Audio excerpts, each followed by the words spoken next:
The Black Stone by Robert E. Howard. They say foul beings of old times still lurk in dark forgotten corners of the world, and gates still gape to loose on certain nights shapes pent in hell. Justin Jeffrey. And this is originally from Weird Tales, November 1931. I read of it first in the strange book of von Junzet, the German eccentric who lived so curiously and died in such grisly and mysterious fashion. It was my fortune to have access to his nameless cults in the original edition, the so-called Black Book, published in Dusseldorf in 1839, shortly before a hounding doom overtook the author. Collectors of rare literature are familiar with nameless cults, mainly through the cheap and faulty translation which was pirated in London and Bridewell in 1845, and the carefully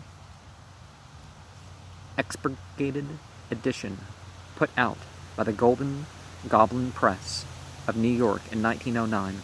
But the volume I stumbled upon was one of the unexpurgated German copies, with heavy leather covers and rusty iron hasps.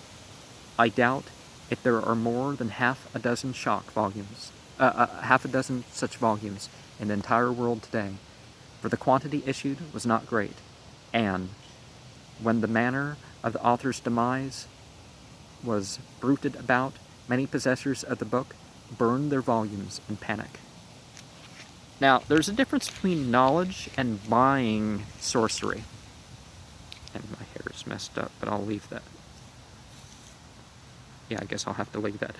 Von Junst spent his entire life, 1795 to 1840, delving into forbidden subjects. He traveled in all parts of the world, gained entrance into innumerable secret societies, and read countless little-known and esoteric books and manuscripts in the original, and in the chapters of the Black Book, which range from startling clarity to exposition to murky ambiguity.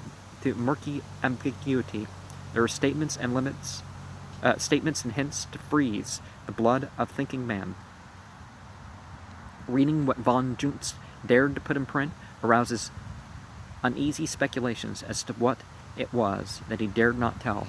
What dark matters, for instance, were contained in those closely written pages that formed the unpolished manuscript on which he worked unceasingly for months before his death, and which lay torn and scattered all over the floor of the locked and bolted chamber in which von Junst was found dead, with the marks of taloned fingers on his throat. It will never be known, for the author's closest friend, the Frenchman Alexis Ledoux, after having spent a whole night piecing the fragments together and reading what was written, burnt them to ashes and cut his own throat with a razor. Now, we certainly have our own issues that we can say that fiction or otherwise, how much power certain things have over us is how much power certain things have over us.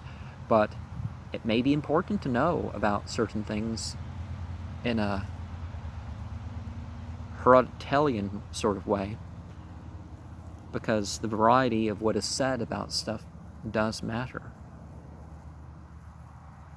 But yeah, to hurt yourself because of someone else's secret